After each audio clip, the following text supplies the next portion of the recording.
Vamos a terminar el noticiero con un segmento que nos gusta, pero con una noticia que no nos gusta porque falleció Tina Turner.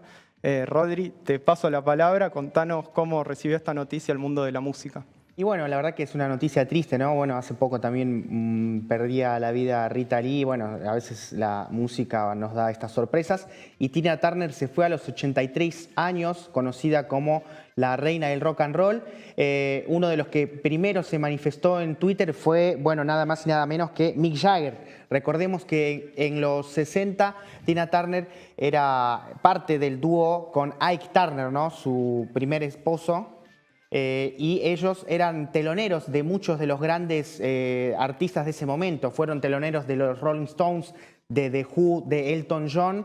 Entonces se conocían entre camarines, tras bambalinas. Y lo que dijo Mick Jagger en su Twitter, dijo: estoy muy triste por el fallecimiento de mi maravillosa amiga Tina Turner.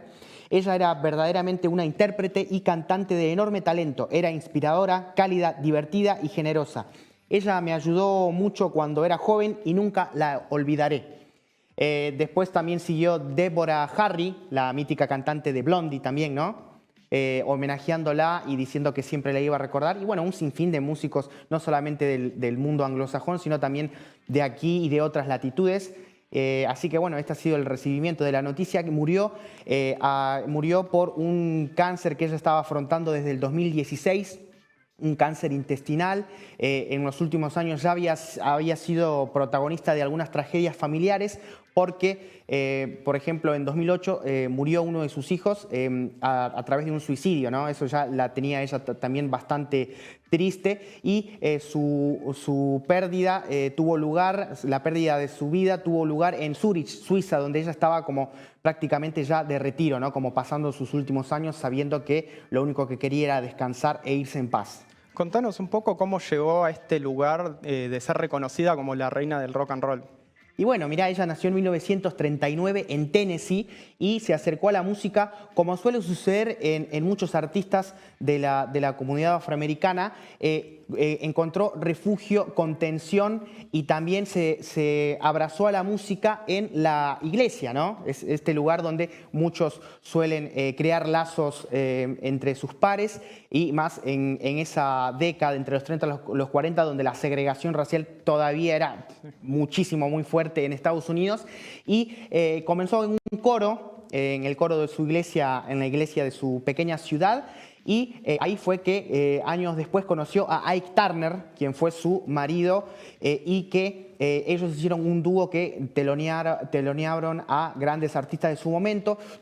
Fue protagonista de un matrimonio muy tortuoso, de hecho ella lo cuenta en su biografía, de hecho con evidentes casos de violencia física incluso, pero ella dejó atrás todo eso y en 1978 se abre y empieza a formar su propia carrera, digamos, ya no bajo el ala de Ike Turner, sino ya con su propia carrera, y empieza ahí a ponerse de pie, a dejar de lado toda la infancia difícil que tuvo y empezó a codearse con todos, sin tener ningún prejuicio de estilos. Empezó a mezclar soul, pop y abrió su sonido a lo que era el rock and roll, el rhythm and blues, el R&B de los 60 y los 70.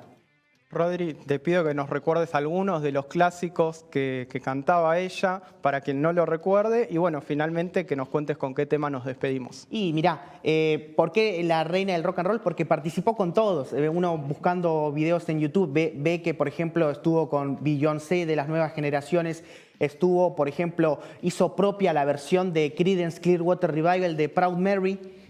La hizo propia, vino acá en la Argentina en 1988, aquel 3 de enero llenó un River Plate y en los 80 sacó muchos discos icónicos que ¿quién no habrá escuchado volviéndose alguna madrugada en un taxi que pone Aspen Classic? Bueno, esos clásicos como What Love Got to Do With It, del disco Private Dancer, en ese disco donde se la puede ver ella con los pelos al viento, esa imagen icónica de Tina Turner, o por ejemplo The Best, ¿no? de los clásicos que sacó en los 80, un montón. Así que bueno, es obviamente que es una gran pérdida para la historia de la música. Bueno, fue una ícono femenina del rock and roll que tocó, por ejemplo, con Rod Stewart, tocó con todos prácticamente del último medio siglo de la música del mundo. Bien, ¿con qué nos despedimos entonces? Y vamos Lo nombraste, a escuchar, me parece. si te parece, bueno, estábamos ahí eligiendo detrás de cámaras, un compañero, Gianluigi, nos hizo recordar la versión que hizo incluso con Eros Ramazzotti. Esa me la había olvidado, pero vamos a despedirnos con Proud Mary de Creedence, si te parece. Muy bien. Bueno, les agradecemos por estar del otro lado. Nos despedimos entonces con el tema.